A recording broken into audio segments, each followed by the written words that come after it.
Vamos direto para Brasília, porque nesse momento o Ministério da Saúde faz aquela coletiva diária para atualizar os números e a gente vai para lá ouvir o que está acontecendo nesse momento.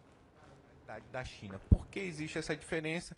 Muito provavelmente por conta do critério para se realizar o diagnóstico e confirmar os pacientes. Então, quando você não inclui os pacientes leves, você tem uma letalidade maior. Quando você inclui pacientes com sintomas leves, você tem uma letalidade menor. Então, no resto do mundo, essa letalidade é metade da letalidade da China, porque eles estão realizando exames em pacientes com formas mais leves.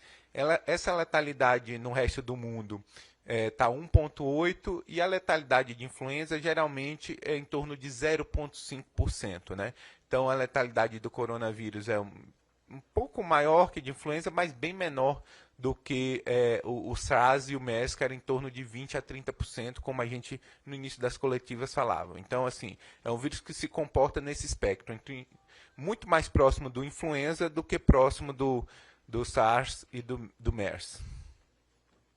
Em relação aos casos no Brasil, esse é dado atualizado a meio-dia.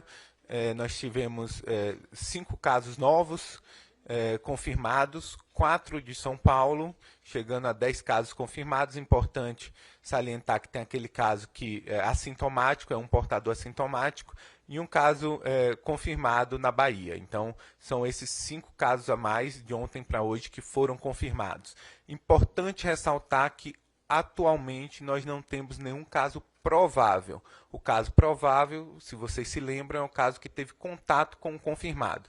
Então, não está sob investigação nenhum caso que teve contato. Todos esses 5 casos que foram confirmados não tiveram contato com os casos anteriores. São casos novos e entraram naquela definição inicialmente de suspeito, que é ter viajado para o país com transmissão local comunitária importante, naquela lista de países nos últimos 14 dias. Né?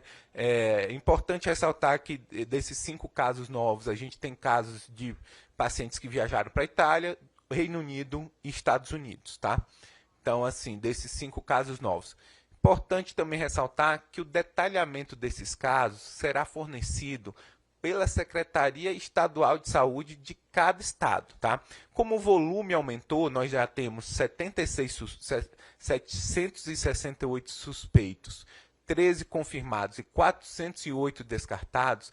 É muito importante que a gente se reporte esse dado consolidado e não o dado individualizado de cada paciente, quem é, o que ocorreu, justamente para proteger o paciente e evitar a exposição desnecessária desse paciente. Então, as dúvidas relativas de cada paciente, é bom que vocês consultem a Secretaria Estadual Local para que essa dúvida específica seja dirimida. O que é importante é passar que nenhum dos contatos dos casos suspeitos desenvolveram doença, então esses casos são casos que chegaram de viagem e que das localidades onde a gente tem transmissão local comunitária importante, incluindo a dos Estados Unidos, que a gente inseriu recentemente na nossa lista. Esse detalhe a gente pode conversar depois na hora que abriu os dados, tá? Esses são os 13 casos. Agora são 16 horas e 44 minutos, são imagens ao vivo, direto de Brasília, para atualizar os números do coronavírus. Vamos fazer, então, uma relação com ontem. Nós mostramos aqui 8 já confirmados. Esse número sobe, nós temos 5 hoje, chegando no total de 13. 10 só aqui em São Paulo. Nós temos um na Bahia, Rio de Janeiro e também Espírito Santo. Uma paciente é considerada assintomática, ou seja, não apresenta nenhum sintoma comum do coronavírus. Esses números, eles aumentam em relação aos suspeitos, já são 768, bem mais alto do que ontem. Já descartados são 480 pacientes que passaram por essa análise de sintomas e verificaram que nada eles tinham e já foram liberados. A gente vai torcendo para os números não pararem, para eles pararem, melhor dizendo, de crescer a partir desse momento. Cada dia que nós atualizamos com essa coletiva, infelizmente, acaba crescendo em relação às confirmações.